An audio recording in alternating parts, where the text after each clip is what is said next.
off at number 10, Miss Kelly is Vecna's slave. In season 4, we saw the counselor Miss Kelly that talked to Max. How's your mom holding up? She's fine. It was confirmed that everyone the counselor talked to, Vecna took or tried to take. And Vecna only takes people who have a dark past. So what if the counselor is under Vecna's control, and every time someone goes to talk to the counselor, if she deems it is dark enough, she then tells Vecna so Vecna knows who to curse. Also, Miss Kelly is always seen wearing a clock necklace. A clock which whenever someone is cursed by Vecna is the first thing they see. Now at number 9, Mind Flayer. So in the end of season 4, volume 1, we find out that Vecna was the first one in the Upside Down. But Dustin had said in season 1 that the Upside Down had probably been around for millions of years. But they say that Vecna is the most powerful. Vecna taking teenagers just seems like he's collecting people for the Mind Flayer. And the Mind Flayer has and always will be the one in charge, and the most powerful. I don't think when 11 killed 1 that she created the Upside Down. I think she just banished him to the Upside Down, where he saw the Mind Flayer. And Vecna, just like the Demodogs, are the Mind Flayer's foot soldiers. Taking number 8, Billy is coming back. So I know you probably think, oh no, he's not coming back, like we saw him die at the end of season 3 by the Mind Flayer. Well, here's the theory that most Reddit posters believe. In season 4 volume 2 trailer, we can see what looks like a Mind Flayer trapped in a cage in what we think is still in Russia. Well, what if when the Mind Flayer killed Billy, it absorbed his energy, so that the shadow-looking Mind Flayer in the cage then humanizes and turns into Billy? You can't stop this now. Or what if Billy shows up in the Upside Down to help them, because in season 3 we saw a duplicate of Billy in the Upside Down. I mean, they already killed him off with an emotional death scene, so maybe not, but I guess it's possible. We can also hear in season 3 what sounds like the same clock sound from season 4 when Billy's in the Upside Down.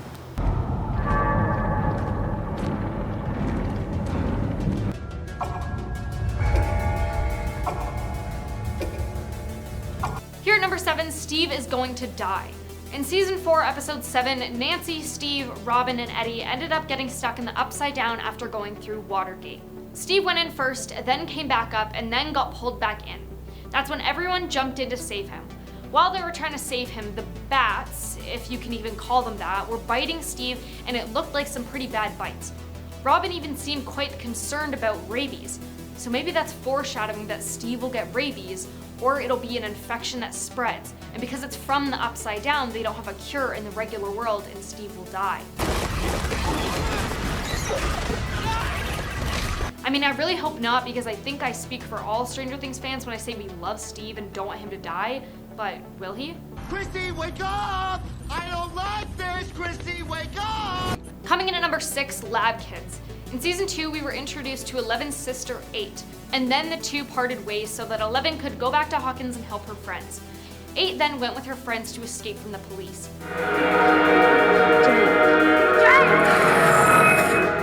Some think that 8 will come back to help in the fight against Vecna. Some also think that it won't happen because we had a little time with 11's sister, and their story was quickly put to an end, so it was just the end of a storyline. Others believe that 3 is going to be a villain in season 5. When 11 was trying to get her powers back, she did so in Nina. And while she was in Nina, she had memories of her being in the Rainbow Room, constantly trying to get the number 3 with that game where you put the little coin down the thing. You know what I'm talking about. Some think that 3 will be evil and very powerful and play the villain in season 5, that 11 will have to fight. Halfway at number 5, Will dies. In season 4, episode 4, titled Dear Billy, Max goes to Billy's grave to just say goodbye because she thinks Vecna is gonna take her. Max ends up flying in the air as Vecna is just about to take her life and keep her body in the Upside Down forever. Luckily, they figured out music can help Vecna stay out of your head. In a behind-the-scenes video of Sadie Sink's character Max practicing the floating scene, we can see her strapped up in a harness. A photo was then leaked of what looks like Noah Schnapp, who plays Will, strapped up in a harness. Some say they won't kill off Will because they already almost did in the first 2 seasons, but the reaction Will's mom would have if Will actually did die would be insane. So is Will actually going to die, or will it be someone else? Or hopefully no one. Now at number 4, 11. In the end of season 4, we saw 11 get her powers back and she looks stronger than ever. Reddit users seem to think that 11 will have all the other powers the other kids in the lab have, and in Volume 2 Season 4 trailer, we can see Vecna using his powers, so some think the 11 and Vecna fight She will absorb his powers and then become immensely powerful. What's happening? Others seem to think that Vecna will absorb Eleven's powers and he will kill her. Here at number 3, Nancy. So in the last episode of Season 4, Volume 1, we saw Nancy come under Vecna's curse. So that puts everyone under a lot of pressure because they need to figure out what her favorite song is. Otherwise, Vecna will take her. In the Season 4, Volume 2 trailer, we can see Eddie in what looks like the Upside Down playing a guitar. So the theory is that they figure out her favorite song and Eddie plays her favorite song on his guitar. Or the other theory is that they don't figure out what her favorite song is, and when Vecna takes her, she doesn't make it. Nancy. Hey! Stay with me, Nancy! Coming in at number 2, Eleven's father is Dr. Brenner. So as we saw in earlier seasons, Eleven was kept in her own room away from others at times, and Brenner seemed to take a more special interest to Eleven. Now this could be because she's more powerful than the others, or it could be because Brenner is her real birth father. In Season 1, when we thought she died, Brenner picked her up and seemed to be genuinely concerned for her. Now maybe that's because he thought he lost one of his little science experiments, or maybe it's because it's his real daughter. 11, can you hear me? 11. We also saw that photo of Dr. Brenner and her mother Terry walking together in Season 2. Maybe Terry got pregnant with his child and Brenner decided to do experiments on her because it was his child too, and that he and Terry were together so it was okay. But I don't know, regardless, Dr. Brenner is still crazy and shouldn't be using those kids for his research. And Eleven and the other kids have always called him Papa, but in the last episode of Volume 1, he calls her daughter. I don't understand. I do. Papa. Daughter. Taking spot number 1, Eddie is 10. So probably the biggest theory of them all is that Eddie Munson is 10 from Hawkins' lab. The main reason people believe this is because in the first episode of Season 4, Eddie mentions that he once had buzzed hair. My hair was buzzed and I didn't have these sweet old tatties. Which of course is the standard hairstyle for Brenner's lab kids. Second, people are guessing that the watch he wears on his left wrist could be to cover up his possible 10 tattoo. And in the later episodes in the season, while it does show the rest of the lab kids on the ground covered in blood with their eyes exploded, we never actually see 10's eyes. So he may have actually survived in the room with Brenner. Another point in the theory says that Eddie wasn't particularly shocked when Steve told him about Eleven and her powers. He didn't even have a reaction at all. Others have also suggested that 10 bears an uncanny resemblance to Eddie. Coming at number 10 spot, we have Bikini Bottom is the result of nuclear testing. This one blew my mind. See what I did there? Now the main reasoning behind a nuclear bomb is because some say that Bikini Bottom is located beneath Bikini Atoll, which has been a well-known location for nuclear bomb testing. And we all know how nukes are so evil, right, Mermaid Man? This would explain everyone's ability to communicate in a human fashion, their strange behavior, and a host of other wacky characteristics. This show has many depictions of nuclear mushroom clouds. I know we have all seen it. And apparently in one episode that features a town called Rock Bottom, it supposedly mimics a crater created on the ocean floor due to one of these nuclear bomb tests. That's not all. You remember that island they hopped on when they went above the water? That's supposedly Bikini Atoll. And the reason why it's empty is because the US government relocated the 146 residents of the island to conduct these nuclear tests. SpongeBob creators hid this from the public because why would anyone want their children watching a show about post-nuclear sea animals?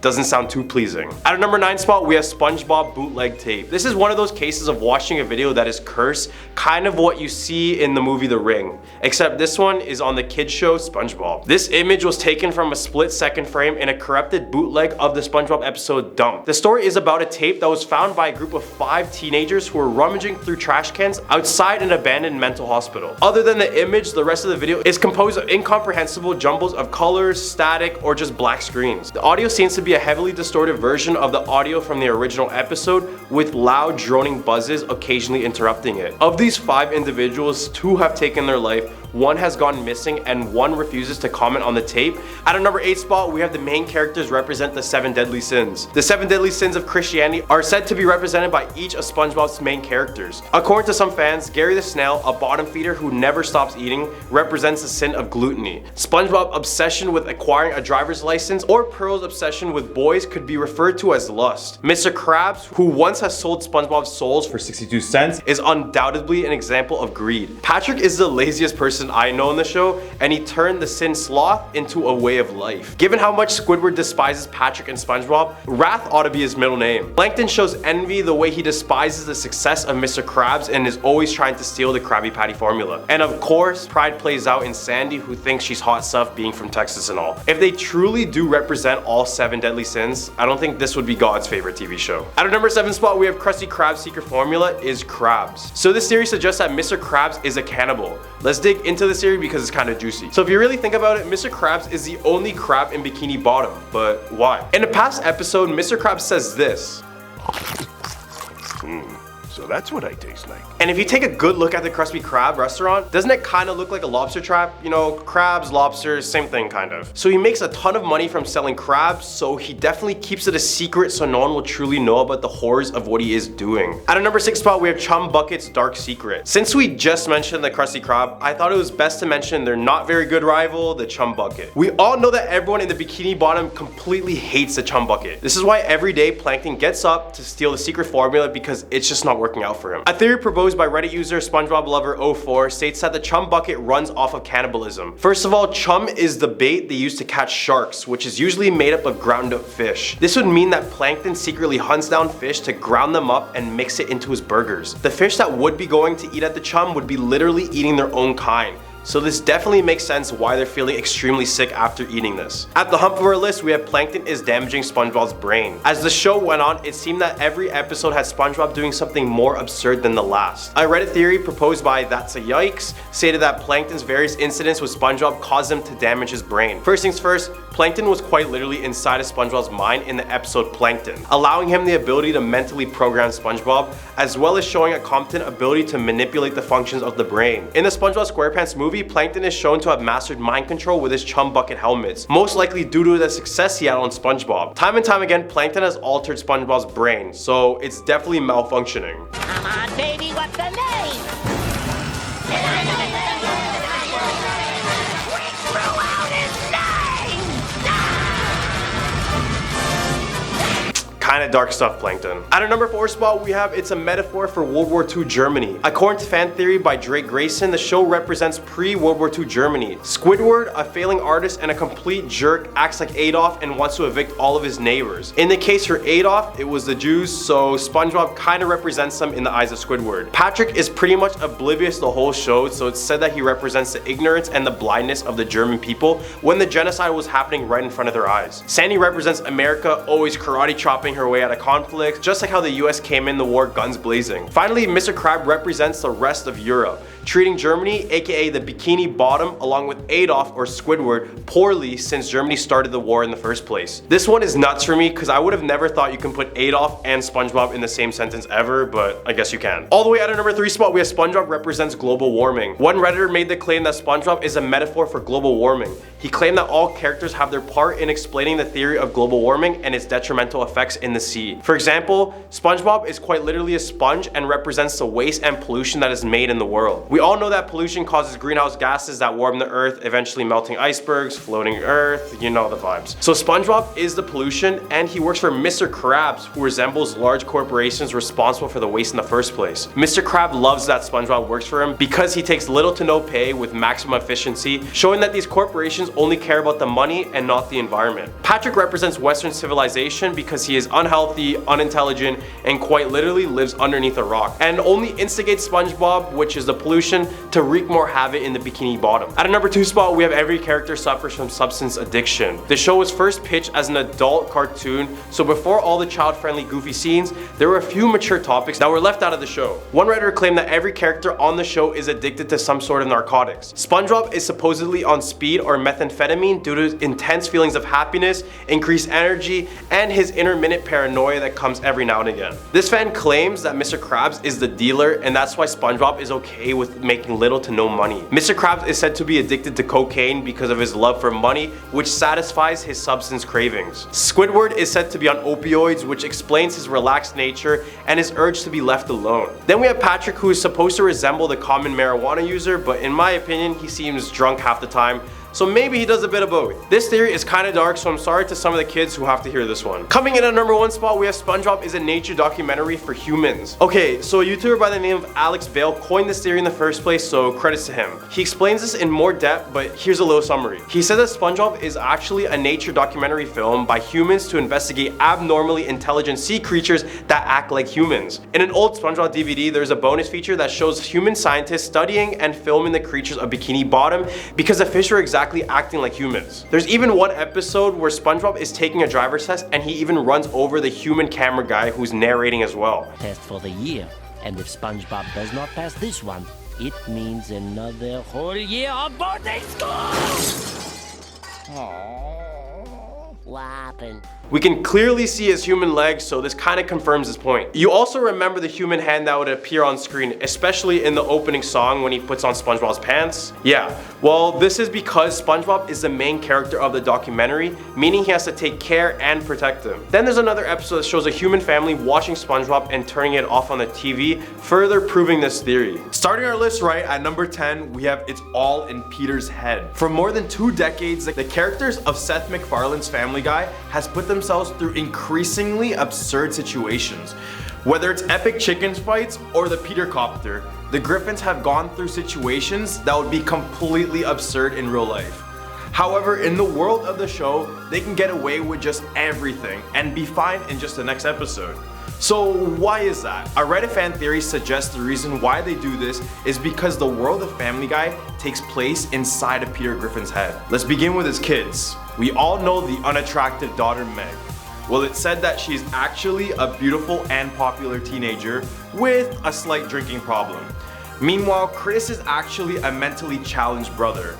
Well, in the show, it kind of depicts that already. Theory says that one day she got too drunk and decided to pick up Chris, but ended up in a fatal car accident killing them both. This would explain why Peter dislikes Meg so much, especially because her issues caused the death of her brother. His wife Lois was broken down from the death of the children and decided to take her own life while having Stewie in the womb. Yes, this theory is really dark, so I'm sorry kids. With the loss of the entire family, Peter loses his mind and creates this whole fantasy world inside of his own head. As for Stewie, well, Peter never got to meet Stewie, which is why he's portrayed as a smart and cunning baby, because this is a reflection of how Peter expected his son to be.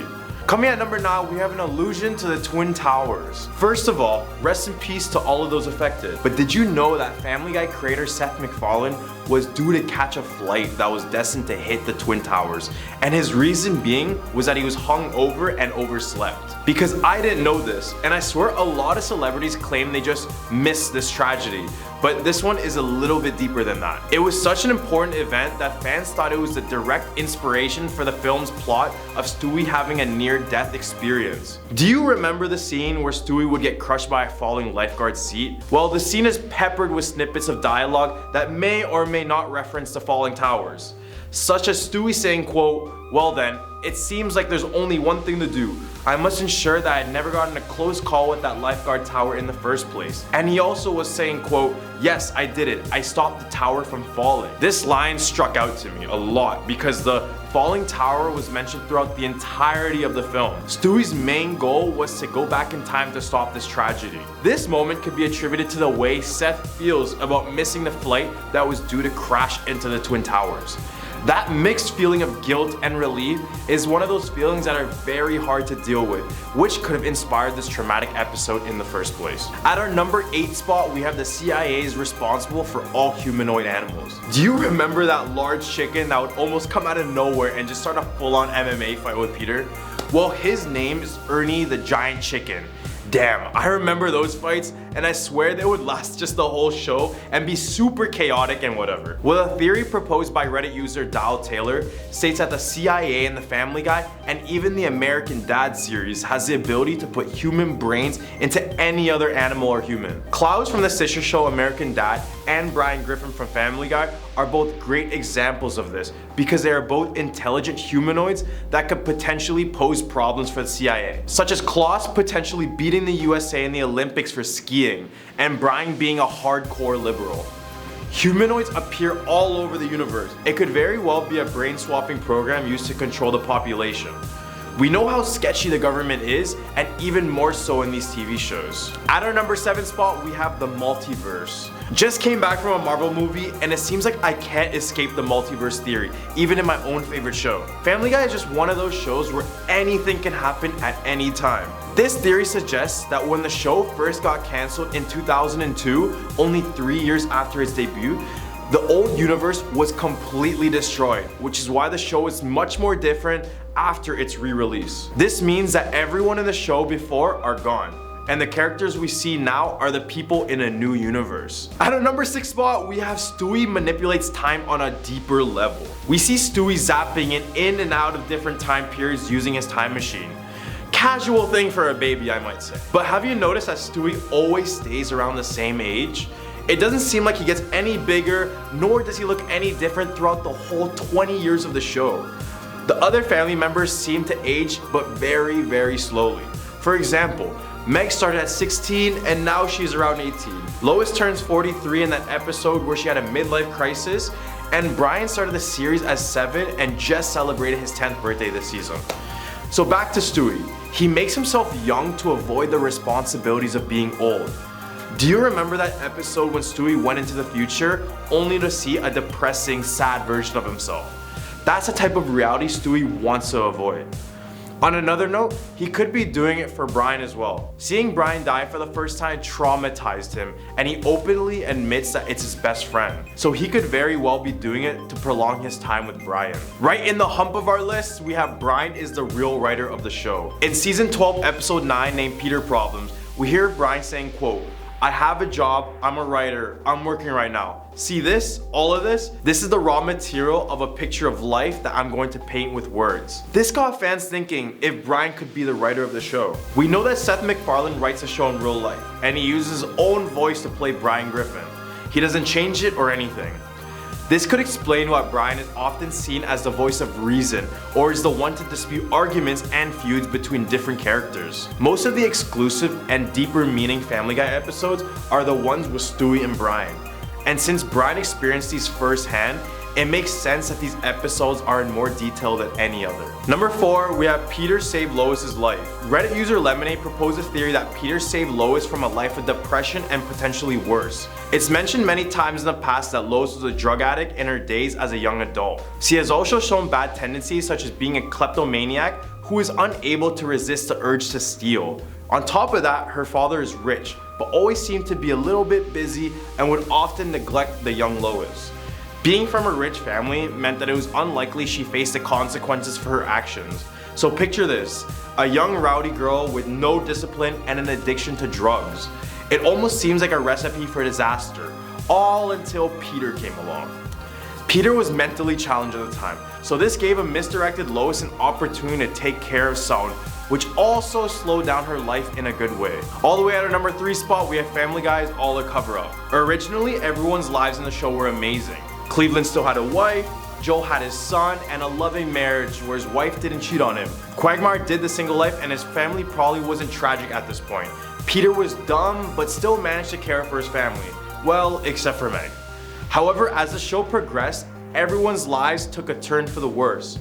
Peter and Lois will get into more frequent arguments, which led the two to be separated multiple times. Meanwhile, Cleveland lost his wife and his show, so when he came back, he gained a wife that still loves someone else. Quagmire started to hate on Brian aggressively, and he would often confess his love for his best friend's wife, Lois. Bonnie and Joe had a baby, but right after they would begin to hate one another. Even Brian died for a bit. At our number 2 spot, we have Joe Can Actually Walk. Joe is just known on the show as a character glued permanently to his wheelchair due to an accident in the past. Joe is often seen to act over the top emotionally, but is also used to insert awkward yet still funny humor, often regarding his disability. However, many fans believe that all of it is just a cover-up and he is actually able to walk. In many different episodes, Joe explains the origins of his disability, but each story is different from one another.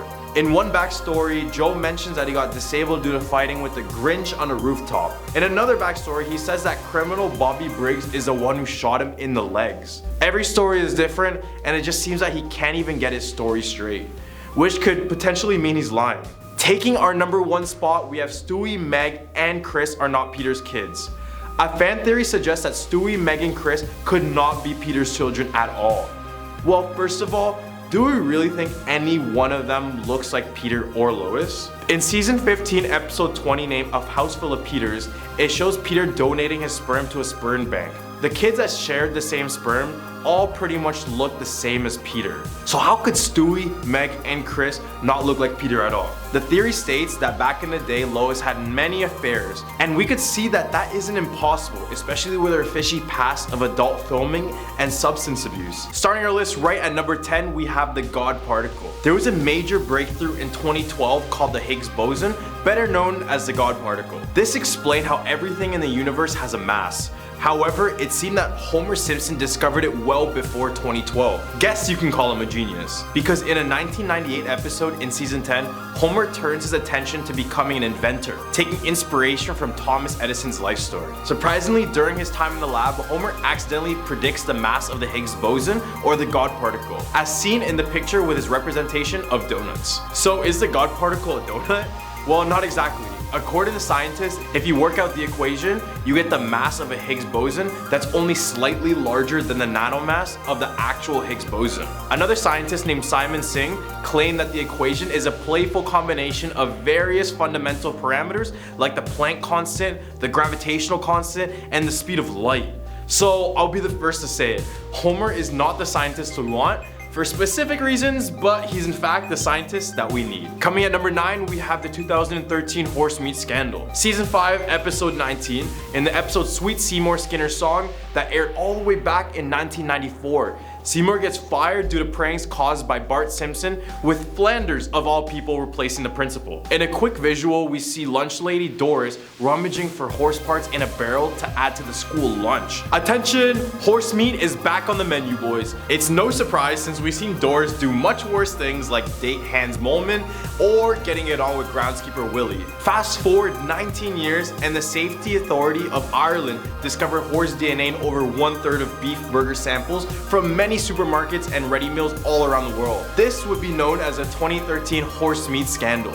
Guess horse racing is slowly changing into horse eating. At our number 8 spot, we have a baby cry translator. Season 3, episode 23. In the episode Brother Can You Spare Me 2 Dimes that aired all the way back in 1992. Homer's long-lost brother, Herb, helps create a device that could translate baby cries into real words. This device would have the ability to translate an infant's gibberish into full English sentences. Imagine if this could be done. Oh wait, it did. Fast forward 24 years, in 2016, Taiwanese scientists developed an app that could distinguish different crying sounds of a baby and translate into more common speech. Researchers said that the app can immediately decode a baby's crying sound within 15 seconds. So if you ever want to have a full-blown conversation with a baby, your time is now. Tragically, at our number 7 spot, we have the Seyfried and Roy tiger attack. Seyfried Fishbasher and Roy Hearn, the famous Vegas performers who worked with big game cats, were parodied by the show in 1993. The Simpsons predicted the horned tiger attack 10 years before it actually occurred. In the season 5 episode Springfield, Homer and Ned Flanders travel to Las Vegas where they meet Gunther and Ernst, which is basically a parody of Siegfried and Roy. Near the end of the episode, one of the duo's white tigers is shown attacking one of the performers. Then, 10 whole years later, in 2003, Horn actually suffered a career-ending injury after a tiger attacked him during a show. The prediction from afar seems remarkable, but the Simpsons production crew dismissed it by saying that it was bound to happen. Guess they spoke tragedy right into existence, and they were so right about it. With our number 6 spot, we have the faulty voting machines. Season 20, episode 4, which aired in 2008, Simpsons showed Homer trying to vote for Barack Obama in the US general election, but a faulty machine changed his vote. It showed Homer's vote change from Obama to his political rival John McCain. Now 4 years later, after the episode in 2012, Obama was up against Republican Mitt Romney. There was someone in Pennsylvania who filmed themselves voting, showing that the machine they were using was broken. Just like in the episode, the machine would switch the Obama picks with Mitt Romney picks. Right in the hump of our list, we have autocorrect. The Simpsons supposedly predicted the autocorrect feature in a 1994 episode. This feature wasn't invented until 2007. In this episode, Bully Dolph wrote the memo, "Beat up Martin" on his Apple Newton. Then the text autocorrects to "Eat up Martha." When Apple worked on the iPhone keyboard in 2007, rumors say that the engineers knew what they needed to get right, and that was the autocorrect feature. Could this be influenced from the show, or did The Simpsons predict yet another incredible technological feat? Coming in at number 4, we have a Nobel Prize. In season 22, episode 1, which aired in 2010, it showed Homer, Lisa, Milhouse, Martin, and others putting a pool together to bet on who would win the Nobel Prize for economics, chemistry, and other categories. We got to see the Nobel Prize for economics get announced, and while Jagdish Bhagwati won the fictional award on the animated TV show, Milhouse actually casted his vote on Bengt Holmstrom, previously shown on the paper. The thing is, he actually won the Nobel Prize 6 years later after the episode aired, which makes us rethink what's true at this point. Could Milhouse be the one behind Simpsons' predictive powers? Who knows? All the way at a number 3 spot, we have Canada legalizing weed. In a 2005 episode called Midnight RX, filmed during the show's 16th season, character Mr. Burns starts a chain reaction making prescription drugs affordable in Springfield, Illinois. Because of this, Homer and Grandpa Simpson started smuggling cheaper drugs from Manitoba, Canada, and found out that they were praised as heroes. On one of their future runs, they were joined by Apu and Ned.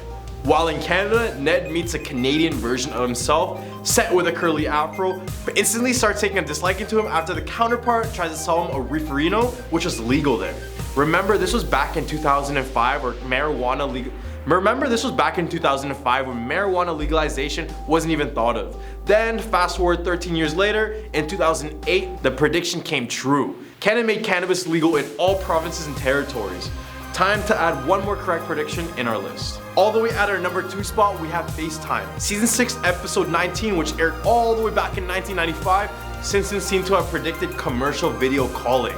Remember, this is 1995. These were pre-internet days, and in this episode they show Lisa time travel to a time when she's having a face-to-face online chat with her mom Marge, which was virtually impossible at the time. Oddly enough, 15 years later, Apple re-announced their new and revolutionary FaceTime. But I don't really know what's so special about lagging out every single 2 minutes. But what about Skype?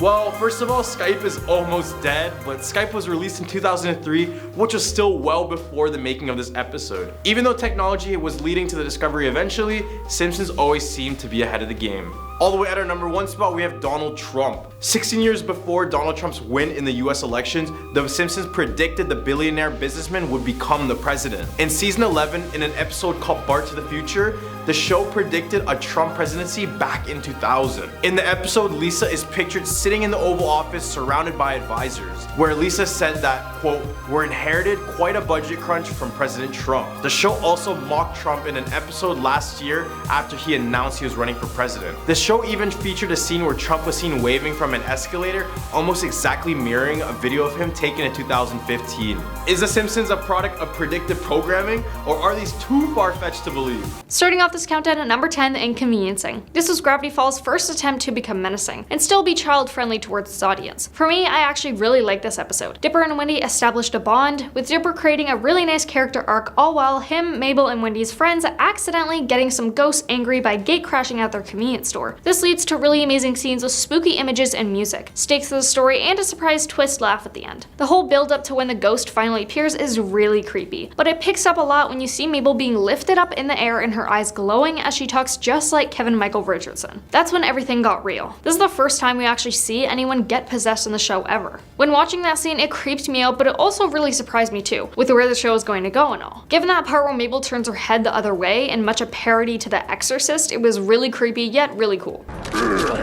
Number 9, Northwest Mansion Mystery. Here, Dipper and the gang are invited to Northwest's party at their mansion, filled with a horrifying ghost seeking revenge, creepy wooden lifeless people, and terrifying sights of all kinds. This is a very dark Gravity Falls episode. While Mabel, Candy, and Grenda try to gain the attention of one boy, Dipper and Pacifica investigate the haunted tremors that rock the manor. In diving in, they discover a horrible secret that leads Pacifica to take a drastic turn. The twist here is incredibly profound and socially relevant, and surprisingly, Dipper and Pacifica's tandem pay off with romantic hints. And the best thing about this is it's not even focused on the main character. The real arc is with Pacifica, who turns from being one of the most annoying characters on the show to one of the best. Even with all its scary sights, it's still a really fun episode to watch. Number 8, Scarioki. Despite decking them out in Mystery Shack swag, the arrival of 2 government agents investigating the strange happenings in Gravity Falls does more to establish the season's arc than catalyze the episode's action. And the same can be said of Dipper's belief that, quote, there's something huge going on right under our noses. By the end of Scarioki though, it's an arguable point, because its second half set at the Mystery Shack's grand reopening party, organized by Mabel, is overstuffed with joys large and small. There's Wendy saying of a black light going on her teeth, it's like a crime scene in my mouth. There's a very stylish dressed Stan fighting off a zombie horde, yelling, the only wrinkly monster who harasses my family is me. And last but certainly not least, there's Mabel getting her reluctant brother and uncle to sing the perfect 3-part harmony that is Zombie's sole weakness. The contrast of the tween girl pop hit and a bunch of exploding zombie skulls is just pure bliss. Number 7, Not What He Seems. Is this the part where one of us faints? As Mabel's closing question suggests, Not What He Seems sends Gravity Falls' longest running mystery into overdrive, revealing both who wrote the journals and what Stan's doomsday device is for. Before the episode's big finale though, it's a heartfelt family trustfall wrapped in a prison break adventure sprinkled with pop culture allusions,